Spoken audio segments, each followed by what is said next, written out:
क्रम में जब शुरुआत हो रहा है तो आपको विषय सूची मिल रहा है। अब यहाँ पे दिया हुआ है विषय सूची, ठीक। तो कहीं दिया हुआ है विधा, ये विधा लिखा है, है? विधा में कहीं कहानी है, कहीं कविता है, निबंध है, फिर कहानी, एकांकी, साक्षात्कार, निबंध, रेखा चित्र, यात्रा वृत्तांत, संस्मरण और उपन्यास, ऐसे लिखा है ना। इसका मतलब कि हम पूरी किताब को दो पार्ट में बांट दिए हैं, ठीक। पहला गद्य और पद्य, ठीक है ना, जो कि कहानी के तरह हो, उपन्यास हो, एकांकी हो, ठीक। यात्रा के बारे में कोई वर्णन हो, किसी जानवर के कोई रेखा चित्र वर्णन हो, वह सब किस में आएगा? गद्य में, ठीक है ना। तो गद्य की दो विधा है। देखिए यहाँ पे दिखा रहा है कि ये गद्य और पद्य, इसी पे हमारी पूरी किताब है, गद्य और पद्य में बटा हुआ है ना।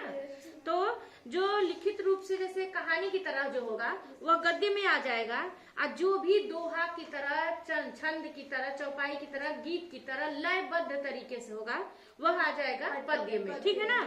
तो आप देखिए कितने रूप हैं इसके, दिखाई दे रहा है। आलोचना, ये बड़े क्लास में आप जाएंगे, किसी की जैसे आप कोई भी एक बड़ा व्यक्ति है उसके बारे में आपको कुछ उनके बारे में आपको निष्कर्ष निकालना है कि इनके अंदर कोई कमी भी है।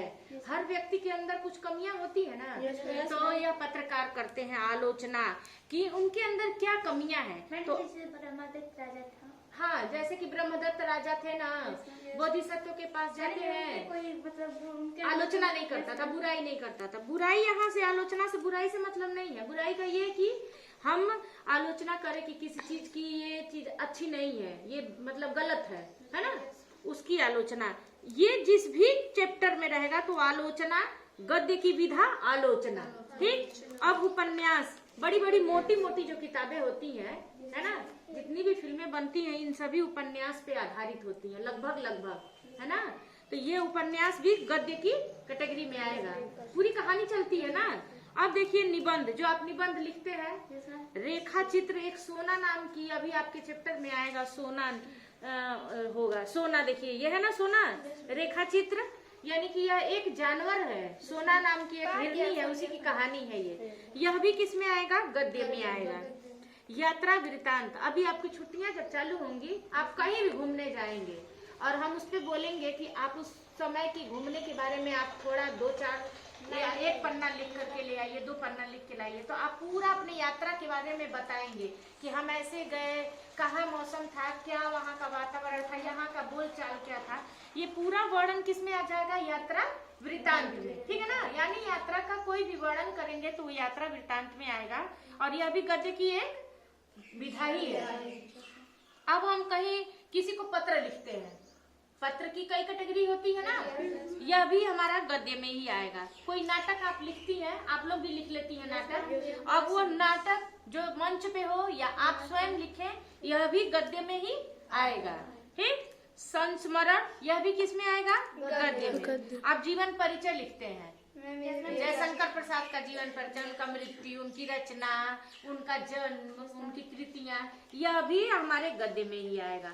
और यह रिपोर्टाज है, यह भी किस में आएगा? गद्य। आत्मकथा, आत्मकथा यानी स्वयं के बारे में हम कुछ लिखते हैं जब, तो वो आत्मकथा हो जाता है, उसे हम गद्य में रखते हैं, ठीक है ना। और एकांकी, यानी कि कोई बड़ा सा नाटक चल रहा है और उसका कोई एक छोटा सा पार्ट हम पढ़ते हैं बस।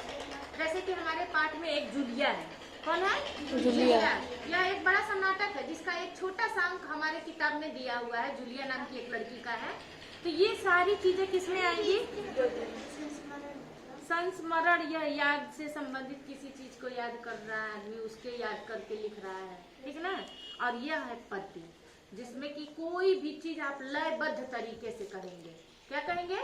हाँ, तो दोहा कहते ही आप ना, गाने की तरह लयबद्ध तरीके से। कविता आप गाते ही है, छंद 6 लाइन का, मुक्तक, ये बड़े क्लास में जब जाएंगे आप, सोरठा, लोकगीत, जैसे उस दिन आप माँ के ऊपर गाना बनाई थी, लोकगीत, कोई गजल, ये भी गीतकार गाते हैं लोग। और चौपाई जो 4 लाइन में होती है, आपकी किताब में है, ठीक है ना। और ये दोहा अभी इसी लाइन में आएगा। अगला चैप्टर आपका क्या है? बिहारी का दोहा, देख रहा है ना, 2-2 लाइनें की है ना। तो यह जैसे उनका दोहा है, कबीरदास जी का, हाँ उसी तरह से दोहा, या फिर कोई आप गाना गा रहा है, ये सब किस में आएगा? पद्य में। तो अब आपको समझ में आ गया ना, ये पूरा हमारा चैप्टर की विधा क्या है? गद्य और पद्य। अब इनमें से जो होगा, गद्य का अगर ये है तो अगर आत्मकथा वाला है तो गद्य में आत्मकथा हो जाएगा, ठीक है ना। और अगर पद्य में हमारा दोहा है तो पद्य में क्या आ जाएगा? ये पद्य का चैप्टर है, विधा, हिंदी की विधा क्या है? पद्य। और पद्य में कौन सा इसका है भाग? दोहा। अच्छा समझ में आ गया ना। ऐसे सारा पार्टीशन यहाँ किया हुआ है कि कौन सी विधा है। गद्य पद्य तो दो है ही, उसमें भी अलग अलग पार्ट है।